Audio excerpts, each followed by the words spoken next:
$12.5 billion साल का America China को सोयाबीन बेचता है। अब इस सोयाबीन की कहानी बड़ी इंटरेस्टिंग है साहब। मतलब ये ऐसा प्रोटीन है जिसके लिए अमेरिका और चाइना बहुत बुरी तरह झगड़ रहे हैं। चाइना बहुत प्रोटीन खाता है साहब। चाइना ये जो फिश कंट्रीज है ना, जो फिश बहुत कंज्यूम करते हैं, फिश के अल्टरनेट्स में प्रोटीन सोर्स में सोयाबीन का बड़ा कंजप्शन होता है। और ऐसे में सोयाबीन के प्रमुख यूजर्स में से एक चीन है। चीन को खरीदने के लिए सोयाबीन अमेरिका बहुत सस्ता माल दे देता था। हमेशा अमेरिका का जो सबसे बड़ा सप्लाई, मतलब अमेरिका साल का अगर 100 किलोग्राम सोयाबीन बेचता है तो 54 किलोग्राम अकेला चाइना खरीदता था। आप ऐसे समझिए। दुनिया में अगर बात करें सोयाबीन उत्पादकों की तो सबसे ऊपर चलता है ब्राजील, उसके बाद है अमेरिका और तीसरे नंबर पर अर्जेंटीना आता है। ये लगभग दुनिया का 80% सोयाबीन तीन ही लोग पैदा करते हैं। ठीक है, अमेरिका पैदा ही बेचने के लिए करता है, उसको इतना नहीं खाना है, वो बर्गर खा के खुश है। ऐसे में यहां पर ये जो सोयाबीन की खेती है ना, ये इन दोनों के बीच में फिलहाल बातचीत का बड़ा कारण बन चुकी है। ऐसा मैं क्यों बोल रहा हूं? बाय द वे एक फैक्ट और मैं आपको बता दूं कि ये दोनों पिछली बार 2019 में मिले थे। व्यक्तिशः ये दोनों अब 6 साल बाद मिल रहे हैं। हालांकि इन लोगों की फोन पर बातचीत हो चुकी है, लेकिन अब इनका मिलना हो रहा है। आयोजन बड़ा खास है। आयोजन क्या हो रहा है? असल में ट्रंप एशिया आ क्यों रहे हैं, इसके पीछे की थोड़ी सी जियोग्राफिकल बात है जो आपको समझनी चाहिए। मैं आपको एक मैप दिखाता हूं। आपके सामने एक मैप है साथियों। इस मैप को अगर और गहराई से देखें तो यहां पर आप देखेंगे ये पैसिफिक ओशियन है। इस पैसिफिक ओशियन के दोनों तरफ, एक तरफ ईस्ट एक तरफ वेस्ट, अगर हम देखें तो कुछ देश हैं। इन देशों को एक विशेष कलर के साथ कोड किया हुआ है। ये जो देश आपको दिख रहे हैं ये संख्या में 21 हैं। ये 21 देश एशिया और पैसिफिक ओशन से कनेक्टेड और जो है उनका एक समूह है। इसे ही एशिया पैसिफिक कहा जाता है। एपेक, एशिया पैसिफिक कंट्रीज हैं ये सारी की सारी जिन्हें आप इस समय देख रहे हैं। इनकी एक बैठक होती है, इसे कहते हैं एशिया पैसिफिक इकोनॉमिक कॉपरेशन। एक बैठक होती है से मतलब हर साल होती है एक बैठक। पिछले 30-40 साल से चली आ रही है, 30 साल से चली आ रही है। इस बैठक में चूंकि अमेरिका भी पार्टिसिपेट करता है और चाइना भी पार्टिसिपेट करता है। आप मैप को ध्यान से देख रहे होंगे तो रशिया भी आपको विजिबल हो जाएगा। हालांकि पुतिन का आना इस बैठक में भी कंफर्म नहीं हुआ है, इसलिए हम अभी उस पर फोकस नहीं कर रहे हैं।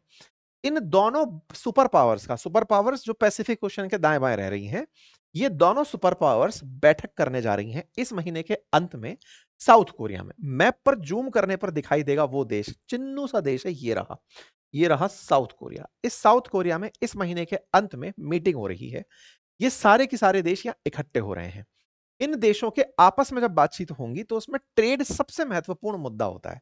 जैसे नाटो के अंदर मुद्दा सुरक्षा होता है, ऐसे एपेक के अंदर, बैठक के अंदर मुद्दा ट्रेड होता है। अब एक और मैं आपको तथ्यात्मक जानकारी दे देता हूं। दुनिया में ये जो आप समुद्र देख रहे हैं, जैसे आपको यहाँ इंडियन ओशन दिख रहा है, यहाँ अटलांटिक ओशन दिख रहा है, ऐसे ही यहाँ पर आप देखेंगे ना तो यहाँ पर आपको गल्फ दिखेगा। इंडिया के पड़ोस में ये रहा गल्फ, है ना। ऐसे यहाँ पर बंगाल की खाड़ी दिखाई दे रहा है।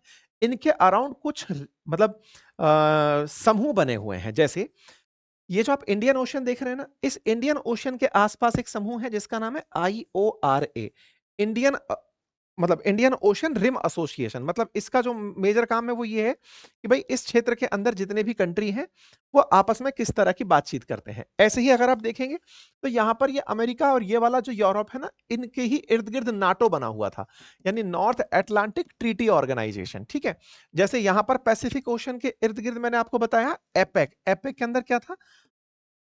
एशिया पैसिफिक इकोनॉमिक कॉपरेशन, है ना। जैसे इंडियन ओशन के अंदर IORA हो गया, ऐसे ही यहां पर अगर आप देखें तो ये बिम्स्टेक अगर आपने सुना हो तो बिम्स्टेक जो है ना वो इस बे ऑफ बंगाल के आसपास हो गया। ऐसे गल्फ के अराउंड में GCC हो गया, गल्फ कॉपरेशन, है ना। तो इस तरह से दुनिया भर में समुद्रों के आसपास कई तरह के समूह बने हैं। उनमें से सबसे पावरफुल जो इकोनॉमिक रूप से है वो ये एपेक है। ठीक है, उसकी बैठक होने जा रही है यहां पे। तो अब आप पूछेंगे सर इस एपेक के अंदर क्या भारत पार्टिसिपेट नहीं करता? देखिए अगर ज्योग्राफिकल आंसर दें तब तो बात यह है कि इंडिया चूंकि पैसिफिक ओशन में पैर ही नहीं लगाता, तो ऐसे में तो हमारा यहां होना लाजमी नहीं है। लेकिन वास्तविकता यह है कि ये इतना बड़ा ऑर्गेनाइजेशन है कि इसमें भारत जाना जरूर चाहता है। हमने इसमें अप्लाई भी किया था, लेकिन जब शुरुआती रूप में ये अराउंड 1989 ये संगठन की स्थापना हुई थी और हमने जब इसमें ट्राई किया था जाने की, उस समय यह हुआ कि इंडिया को यह कहकर के इस संगठन में नहीं लिया गया कि आप लोग ना क्लोज्ड इकोनॉमी है, मतलब टाइप ऑफ नॉर्थ कोरिया को अगर आप यहां देखें तो यहां पे नॉर्थ कोरिया भी इसका मेंबर नहीं है, जबकि वो पैसिफिक ओशन में है। अब खुली इकोनॉमी नहीं है, आप अपने मतलब इकोनॉमी में लोगों को इंटरफेयर नहीं करने देते। उस समय तक हमने एलपीजी यानी लिबरलाइजेशन, प्राइवेटाइजेशन, ग्लोबलाइजेशन वो अपनाया नहीं था। तो जब हमने वो नहीं अपनाया था, तो इनने कहा कि नहीं फिर आप खुलेपन के साथ काम नहीं कर पाएंगे, फिलहाल के लिए तो आप रहने दीजिए। हम लोग ने भी तब एफर्ट्स नहीं मारे, एलपीजी रिफॉर्म्स आए हमारे देश में, फिर हमने दुनिया की कंपनियों को अपने देश में आने दिया, हमने अपने काम को आगे बढ़ाना शुरू किया, धीरे धीरे हम लोग वैश्विक इकोनॉमी बनने लगे। फिर हमने दोबारा जब ट्राई किया, उस समय तक इनका एक नियम आ गया था 1997 में। नियम ये आ गया कि ये किसी और देश को इनवाइट ही नहीं करेंगे, आने ही नहीं देंगे। जबकि 1998 में इन्होंने रशिया को एंट्री कराई थी, लेकिन 1997 में इन्होंने रशिया से आवेदन पहले ही ले लिया था और नियम बना दिया था कि भाई ये अब आखिरी कंट्री है, इनके बाद हम किसी को नहीं घुसने देंगे। ऐसा कह के फिर इंडिया के ऊपर बैन लग गया एक तरीके से, मतलब वो आ नहीं पाया। ये नियम आज तक चला आ रहा है कि इस संगठन में अब कोई और शामिल नहीं हो पाता। 1998 में अगर कोई शामिल हुआ तो उसके बाद में अब कोई शामिल नहीं हो पाता। इंडिया के एप्लीकेशन को एक तरीके से अब ये माना जाता है कि हाँ देखेंगे, बाकी आपसे तो बातचीत हो ही जाती है, आपको डायलॉग पार्टनर बना लेते हैं, आपको ऑब्जर्वर बना लेंगे, इस तरीके से। इसकी जब 2023 में मीटिंग हुई थी ना, वो अमेरिका में ही हुई थी। और उस मीटिंग में भारत की तरफ से पीयूष गोयल जी गए थे उस मीटिंग को अटेंड करने में, तस्वीर दिखाऊंगा आपको अभी। और वो जब मीटिंग हुई थी तब भारत का प्रतिनिधित्व वो जब कर रहे थे, मुद्दा यही था कि भाई हम भी ट्रेड के अंदर जानना चाहते हैं कि फ्री ट्रेड कैसे होगा, ओपन इकोनॉमी कैसे हो, ट्रेड बैरियर्स को कैसे हटाया जाए। भारत इसलिए इसमें पार्टिसिपेट करना चाहता है। तो उम्मीद है आप एपेक का महत्व समझ गए हो। इस महत्वपूर्ण इसीलिए मैंने आपसे कहा कि यहां से चल के ये इस तरफ आ रहे हैं, ये एशिया है। तो एशिया में कौन आ रहे हैं? ट्रंप आ रहे हैं। ऑस्ट्रेलिया भी इसमें शामिल है और न्यूजीलैंड भी इस मीटिंग में आएगा। लेकिन महत्वपूर्ण किस तरह से है, उम्मीद है आपको वो समझ में आया हो। ठीक है, तो एपेक की पूरी कहानी 21 देशों का ये समूह है और इस समूह के अंदर भारत ने भी ट्राई किया, लेकिन फिलहाल हम नहीं है। यहां पर ये तमाम देश हैं जिनके नाम हमने दिखा दिए। भारत के ट्राई के ऊपर मैंने आपको जानकारियां दे दी। अच्छा, अब क्या होता है कि इसकी मीटिंग के अंदर मैंने एक बात बताई ना आपको, जब गए थे पिछली बार, तो ये आपको पीयूष गोयल जी दिखाई दे सकते हैं, बाइडेन और शी जिनपिंग आपको दिखाई दे सकते हैं। 2023 की एपेक की बैठक है। ऐसी ही एपेक की बैठक इस बार साउथ कोरिया में हो रही है और वहां पर इस बार अमेरिकी राष्ट्रपति ट्रंप होंगे, तो शी जिनपिंग भी वहां पर प्रेजेंट होंगे। ये पिछली बार जब दोनों साथ थे, यानी कि अमेरिकी राष्ट्रपति और चीनी राष्ट्रपति, तब इन दोनों को आपने साथ में देखा था। इस बार भी जब होंगे तो ये बैठक बहुत मायने रखती है। अब आप पूछेंगे, ओहो ये तो साउथ कोरिया आ रहे हैं, इसमें इतना खुश होने की क्या बात है? देखिए, भारत भी एससीओ मीटिंग में गया था, एससीओ मीटिंग में गया था, लेकिन वहां पर पुतिन और प्रधानमंत्री मोदी की मीटिंग हुई, या फिर भारत के प्रधानमंत्री की, पुतिन की, शी जिनपिंग की, तीनों की मीटिंग हुई। दुनिया का ध्यान आकर्षित हुआ ना। इसी तरह से यहां पर ट्रंप आ रहे हैं। ट्रंप की एक तरह से कहिए तो अभी कुछ दिनों पहले जब वो गल्फ में आए थे, जिस समय वो कतर वगैरह पर आए थे, उसके बाद में उनकी अब एक तरह से दूसरी मीटिंग है जब ये बाहर कहीं जा रहे हैं। और ऐसे में हालांकि उसके बाद में ये लंदन भी जा चुके हैं, लेकिन एक तरह से प्रमुख रूप से ट्रेड के नाम पर ये बड़ी मीटिंग कंसीडर की जा रही है। ठीक है, इस मीटिंग में ये दोनों लोग बतियाएंगे। बतियाएंगे क्या? सोयाबीन। अब ये कहेंगे कि ये सोयाबीन की क्या कहानी है? ये बड़ा इंटरेस्टिंग है साहब। ये ऐसा मामला है कि जिसके चलते अमेरिका चीन के साथ सीरियसली सरेंडर हो चुका है। मतलब ऐसा हो रखा है कि भाई साहब इस चीज को हटा दो, नहीं तो हम लोग ना खराब हो जाएंगे। कैसे खराब हो जाएंगे, अब इसको समझो। आपको याद है ना, भारत को अमेरिका अपनी तरफ से भुट्टे बेचना चाहता था, मतलब मक्का बेचना चाहता था। इस पर हमने बताया भी था कि जीएम मक्का को लेकर के किस तरह के बयानबाजी चल रही है, हमने सेशन किए थे। सोयाबीन की कहानी बड़ी इंटरेस्टिंग है कि दुनिया में सोयाबीन के उत्पादकों में सबसे ज्यादा, लगभग 163 मिलियन ऑफ टन सोयाबीन केवल और केवल ब्राजील पैदा करता है।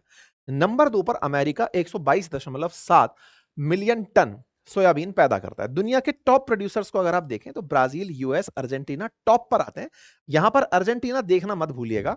भारत को अगर आप देखोगे तो 5वें नंबर पर आता है, 12.58 मिलियन टन सोयाबीन उत्पादक में भारत शामिल है। लेकिन अमेरिका का जो नंबर है ये भारी नंबर है।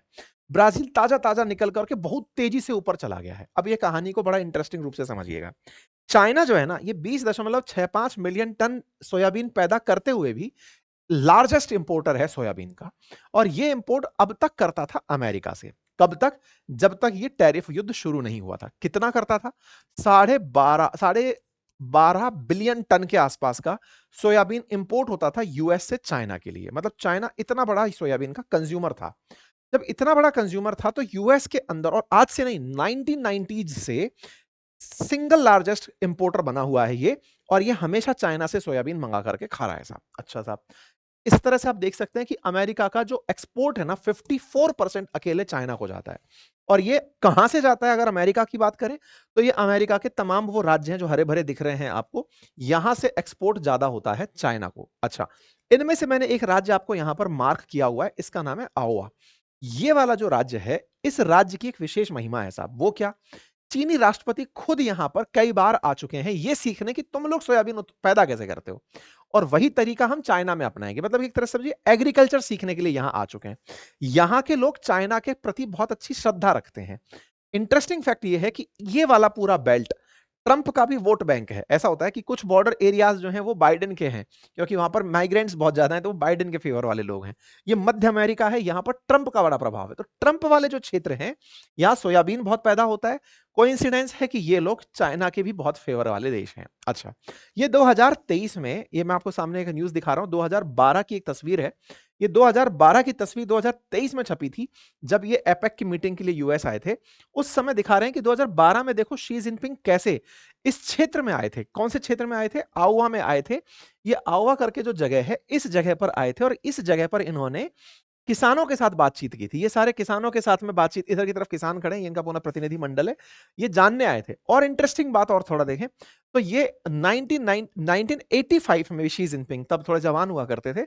1985 में शी जिनपिंग यहां पर अपना पूरा मंडल, प्रतिनिधि मंडल लेकर आए थे, ये जानने के लिए कि यहां सोयाबीन कैसे पैदा होता है। मतलब क्यूरियस शी जिनपिंग, ठीक है। तो शी जिनपिंग यहां से सीख करके खुद के क्षेत्र में भी सोयाबीन पैदा किए, लेकिन यहां के लोगों के साथ एक कनेक्ट बहुत अच्छा बनाकर गए थे। तो यहां से मतलब चाइना के लिए माल पैदा होता है, इस तरह का माहौल बना रहता है। चलिए साहब, ये वाली बात भी हो गई। अब कहानी कहां आई? कहानी आई इन भाई साहब के दिमाग में टैरिफ लगाने की। टैरिफ लगाने की आई तो इनने कहा कि यार हमारी वजह से भी तो आपके बहुत से राज्यों में फायदा हो रहा है, और जहां फायदा हो रहा है वहां वोट बैंक है आपका। आपने अगर हमसे कुछ खेला खेला तो हम वहां खेला खेल देंगे, और हुआ भी यही। जब भाई साहब ये टैरिफ टैरिफ करे जा रहे थे, चीन ने केवल एक आदेश से इनके यहां से आ रहा सोयाबीन रोक दिया। चाइना ने हॉल्ट कर दिए सारे ऑर्डर कि यूएस से अब सोयाबीन नहीं खरीदेंगे। इधर ब्राजील धमाधम सोयाबीन पैदा कर रहा था, इन्होंने $12.5 बिलियन साल का खरीदने वाला जो सोयाबीन था उसको $0 पर पहुंचा दिया। आप अगर देखें तो आप जानकर हैरान होंगे, ग्राफ को यो शप से नीचे लिया है। 2024 में इतना माल बिक रहा था, और यहां पर आप अप्रैल तक आते आते देखो, जब टैरिफ युद्ध चलना शुरू हुआ, $0 पर ले आए। और इसकी जगह किसको यूज कर लिया? ब्राजील को यूज कर लिया। चाइना वालों ने कहा ब्राजील तुम बेचो हमें। इंटरेस्टिंग था, ब्राजील महंगा बेचता था, लेकिन इन्होंने महंगा खरीदा। अमेरिका से नहीं खरीदना भाई साहब, तो ये अमेरिका से नहीं खरीदा, ठीक है। इसकी खबर इस तरह से बनती है कि 1990s के बाद पहली बार ऐसा हो रहा है कि चाइना ने अमेरिका को इस बारे में कि बेटा लो तुम्हारे यहां से आप सोयाबीन नहीं खरीद रहे। कोई बात नहीं, ये एक मार थी अमेरिका पर। जिस क्षेत्र में मार पड़ी उस क्षेत्र से ट्रंप का प्रभाव खराब होने लगा, क्योंकि वो सब लोग बड़े किसान थे और वो ट्रंप को खोचने लगे कि सर आपकी वजह से दिक्कत आ गई। ट्रंप को उनके लिए विशेष मार्शल प्लान के तहत राहत देनी पड़ी। ये किसान हैं जो कि खींचने लग रहे हैं इस समय पर अमेरिका के अंदर कि साहब इनके चलते हमारा नुकसान हो गया। सोयाबीन फार्मर्स नाराज हैं, और वो इस समय ट्रंप के क्षेत्र में है, और ट्रंप जो है इनसे समझ में आता है कि अगर ये नाराज रहे तो हमारा नुकसान होगा। ट्रंप को विशेष रूप से राहत पैकेज अब इन क्षेत्रों में चलाने पड़े। एक खेला तो ये हुआ। चाइना ने एक खेला और खेला, इसीलिए ट्रंप ने यहां पर सोयाबीन फार्मर्स के लिए अलग से लाइन लिखी, भाई परेशान मत हो, तुम लोगों के लिए मैं शी जिनपिंग से बात करने वाला हूं अगले 4 हफ्ते के अंदर अंदर, ठीक है साहब। एक और खेल होता है साहब। इस बीच में क्या खेल होता है? अभी यूएन के अंदर ना सारे देश बैठ करके बातचीत कर रहे थे, और उस समय बातचीत जब कर रहे थे तो वहां पर अमेरिका के वित्त मंत्री यूएन में अपना भाषण देने वाले थे। उनके मोबाइल पर वहां के कृषि मंत्री का एक व्हाट्सएप मैसेज आता है। मतलब एक मैसेज है, टेक्स्ट मैसेज है। वो एक एसोसिएट प्रेस करके न्यूज चैनल है, उसके पत्रकार ने फोटो खींच ली। मतलब ऐसा होता है ना, पत्रकार तो झांकी रहे होते हैं कौन क्या कर रहा है। तो नेताजी मोबाइल में क्या देख रहे हैं, नेताजी के मोबाइल की फोटो खींच ली, कैमरा अच्छा था। उस कैमरे के अंदर जो बात निकल कर आई वो बड़ी इंटरेस्टिंग थी, और उससे अमेरिका में एक अलग माहौल बन गया। क्या हुआ? मंत्रियों का परिचय मैं करा दूं। अमेरिका के वित्त मंत्री थे स्कॉट बेसेंट, और यूएन में वो भाषण देने वाले थे, और कृषि मंत्री ब्रुक रोलिंग का उनके पास मैसेज आया था। मैसेज में लिखा था कि भाई साहब आपको एक जानकारी दे दूं कि हमने अभी कल ही तो अर्जेंटीना को राहत पैकेज दिया था। अर्जेंटीना, मैंने याद दिलाया था ना, ब्राजील के बाद में तीसरा नंबर का सबसे, ब्राजील, अमेरिका और अर्जेंटीना, मतलब सोयाबीन प्रोड्यूसर। अर्जेंटीना दक्षिण अमेरिकी देश है। दक्षिण अमेरिकी देश के यहाँ पर बड़ी दिक्कत चल रही थी, मतलब फाइनेंशियल क्राइसिस चल रहा था। उसने अमेरिका से बेल आउट पैकेज मांगा था कि साहब हम बर्बाद हो जाएंगे, हमें पैसा दो। कल ही यानी कि एक दिन पहले ही अमेरिका ने उनको बेल आउट पैकेज दिया था। बेल आउट पैकेज दिया ताकि तुमको राहत मिले और तुम उबर के वापस खड़े हो पाओ। इधर से बेल आउट पैकेज पाता है वो अर्जेंटीना, और दूसरी तरफ वो चाइना को बोलता है कि मैं आपको सोयाबीन देने को तैयार हूं, और इस बार मैं ब्राजील से भी सस्ता सोयाबीन दूंगा, मैं आपकी एक्सपोर्ट ड्यूटीज को भी हटा दूंगा। एक तरीके से तीनों में कंपटीशन था, अर्जेंटीना वो भी जीत गया। मतलब एक तरीके से अर्जेंटीना अमेरिका से पैसा पाया, और खुद के यहाँ पे टैक्स कम करके, जिस टैक्स से वो खुद के यहाँ पर बेल आउट पैकेज की वापसी कर सकता था, वो टैक्स कम करके एक्सपोर्टर के रूप में बैठ गया सोयाबीन का। ये कृषि मंत्री जो है इनको बता रहे हैं कि सर, आप बेल आउट जिसको पैकेज दिए थे उसने हमारे किसानों के लिए बहुत बड़ा नुकसान कर दिया। अर्जेंटीना का खेल हो गया। अर्जेंटीना ने जो ट्रंप के साथ किया, वो अपने आप में बड़ी दिक्कत हो गई, क्योंकि अमेरिका ने अभी थोड़ी देर पहले तो बेचारे की मदद की थी और चाइना ने अर्जेंटीना से सोयाबीन खरीदना शुरू कर दिया। ये दूसरी बड़ी खबर सितंबर 24 के दिन बाहर निकल कर आ गई। अर्जेंटीना ने चाइना को सोयाबीन एक्सपोर्ट करना शुरू कर दिया। ये खबर अपने आप में अमेरिकी किसानों के लिए एक बहुत बड़ा सेटबैक थी कि पहले ब्राजील, अब अर्जेंटीना, अब हमारा माल कैसे बिकेगा। और अमेरिका परेशान ही इस बात से है कि यार मैं अपने वोट बैंक को, क्योंकि किसान एक बड़ा प्रेशर ग्रुप होता है, मतलब कि भाई वो लोग हैं जो वोट के लिए सीधा सीधा ट्रंप को परेशान कर सकते हैं। ट्रंप की जैसे ही एकदम कंठ पकड़ में आए तो ये तुरंत चल पड़े कि भैया सुनो, हम तुमसे बात करने आ रहे हैं। सोयाबीन प्राथमिकता है। 4 हफ्ते बाद भी बोल सकते थे इस बात को, पहले इसलिए बोला ताकि अमेरिका के अंदर थोड़ा सा रेस्ट बना रहे, इनके खिलाफ प्रोटेस्ट ना हो। उम्मीद है कि अब आप इस पूरी कहानी को समझ गए हो। तो ऐसे में अमेरिका का सोयाबीन फार्मर्स के लिए फिलहाल तो एड पैकेज की घोषणा हुई है, लेकिन ये ट्रंप से जरूर बातचीत इस पर वो शी जिनपिंग से जरूर बातचीत करेंगे। उम्मीद है कि आपको इनकी इस यात्रा से मायने जो निकलते हैं वो समझ में आए हों। और यात्राएं व्यापार के लिए कितना जरूरी है ये तो अमेरिका और चाइना जानते हैं, लेकिन दुनिया के लिए कितनी जरूरी है ये एपेक मीटिंग के बाद में पता चलेगा। बाकी आप लोग इस विषय पर क्या सोचते हैं, अपनी राय जरूर कमेंट बॉक्स में रखें। चैनल पर नए हैं तो सब्सक्राइब कर लें। बाकी